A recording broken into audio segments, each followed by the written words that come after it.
All right, so obviously I made a poll advice video for brand new players.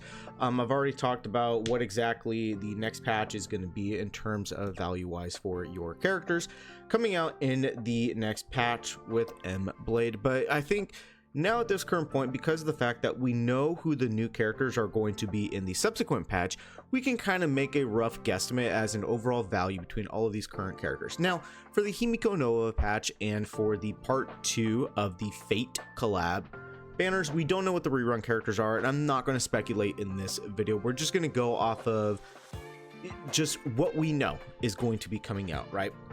And so looking at the next patch is these 4 characters, right? And I definitely think that the 2 characters people are probably going to want to know the most about is going to be of Mlade and YaoGuang, and I'm just temporarily putting them in 0.5 as a tier because of the fact that we need to look at what they're both essentially going to be doing, and for the most part they kind of function in the same role, that being a supporter amplifier role for the specific team that they're going to be running. Now, in terms of that team option, right, both of these characters have 2 distinct team options, that being a elation centric team, and this one for Mlade is quite frankly just a lot of different team compositions.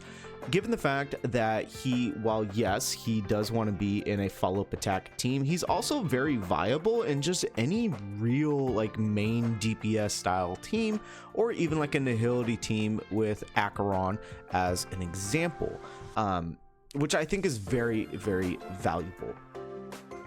Jumping over here, go ahead and look at what like the biggest aspect of his kit, in my opinion, is that mainly the ultimate, because of the fact that he's going to be inflicting the enemy with Balefire Bind.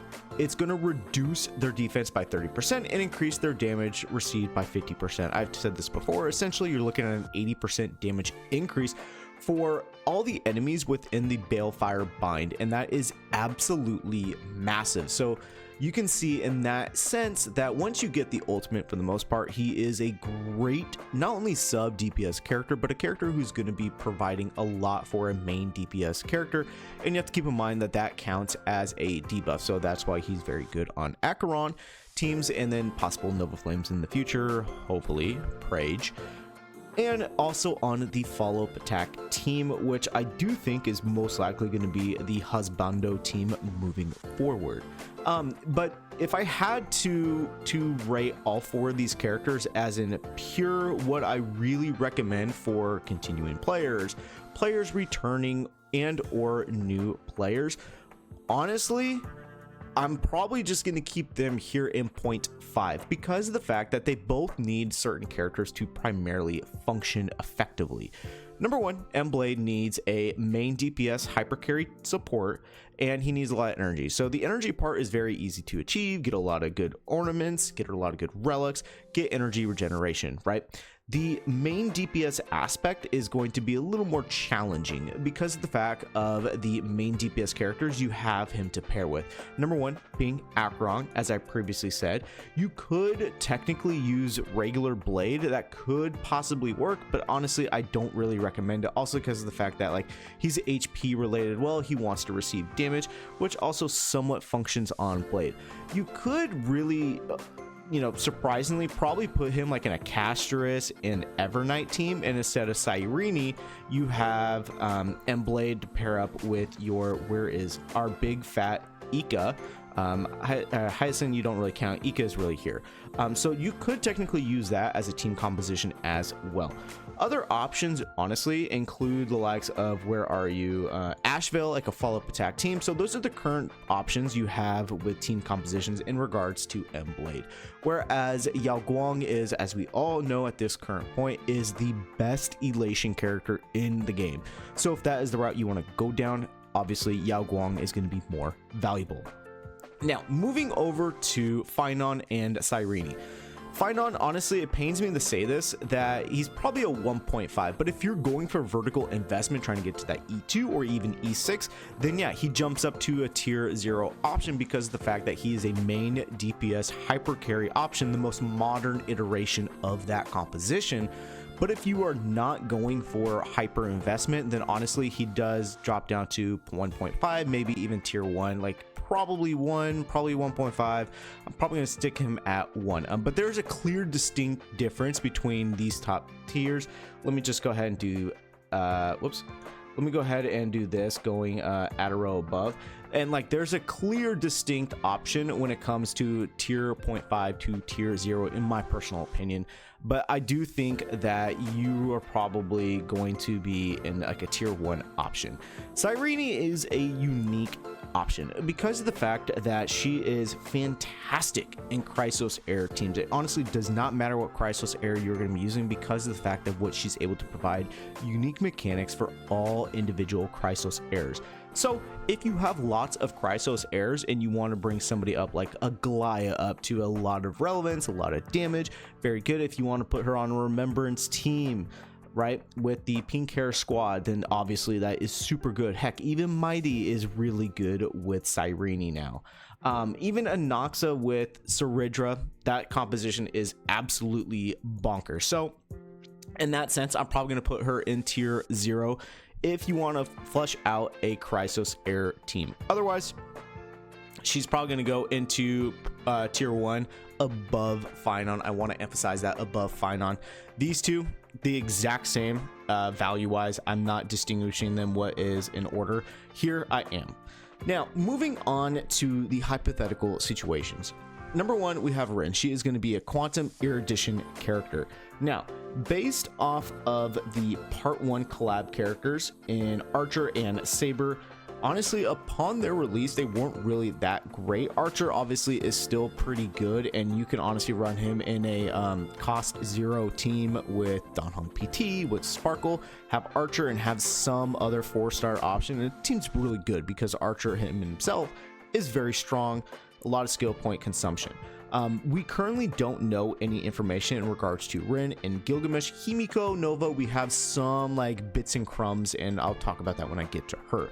Rin, I'm going to say, because of the fact that she is a collab character, and erudition I do think is a little bit of a hindrance currently at this speculative nature and stage of the, you know, in regards to her kit and everything.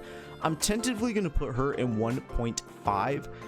Keep in mind, right, this could obviously change with the release. Gilgamesh, I'm assuming he's going to be destruction, obviously lightning, and I do think based off of his own mechanics with all the weapons and everything from his own vault, I do think Gilgamesh will be more akin to the Archer side of things rather than Saber.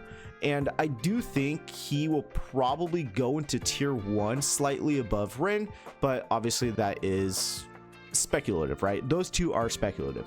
Now, when it comes to Himiko Nova, right, obviously there are many things we don't know about her kit, but based off of leaks and just information that people are speculating and thinking about, the constant and consistent thing that I am seeing is that she is going to be working phenomenally in a Astral Express team. So let's go ahead and, like I've done this before, we can go ahead and look at a possible Astral Express core right here. Donghong PT providing attack buff, obviously Sunday providing crit damage bonus, energy regeneration in his kit, advanced action forward. So that is an option that we do have based off of, you know, crumbs that we have received. And whether or not she is going to be very valuable and very good, well, honestly, I do think so, based on the fact that she is a SP of an Astral Express member. Obviously, the last time we got that, you know, little Evernight right here wants to have a word. And heck, even Donghong PT is phenomenal. So I do think Himiko Nova is going to be pretty good. I'm going to put her into a tier 1 state at this current point. Obviously, that could go up, that could go down. But this is essentially where I'm thinking in terms of what is the most logical and best summon path for everybody, just across the board. YaoGuang is going to be fantastic if you want to go down the elation path. On my free-to-play account, I am definitely going down that path. If you want to go down the Mlade account path, that you want a character who is going to be good on your hypercarry teams, you're good for your Acheron, you're good for your Asheville, your follow-up attack, your Hosbando team in the future, then yes, he is very good, and he can have a lot of life and usability later down the line because of what he does. Jumping down here for characters we do know, Fineon is extremely good if you want to vertically invest in him. Ideally, you want to get to that E2 as a good stopping point because of the fact that his damage skyrockets when you get to that E2. Sirene is very good when it comes to Chrysos Air team. She's not very good outside of that, but if you have a Chrysos Air team, ideally Remembrance, or heck, even like a Goliath having a lot of actions, she's very good in order to get her Recollection. Rin and Gilgamesh are going to be obviously the collab characters for part 2. Because of the fact that part 1 is still here, honestly, I don't think it's a real need to get them right away, but it's an option. Himiko Nova, I do think, is going to be good later down the line. On my main account, this is who I am targeting. I'm skipping Mlade and I'm targeting Himiko Nova because of the fact that I do see possible great potential in her future.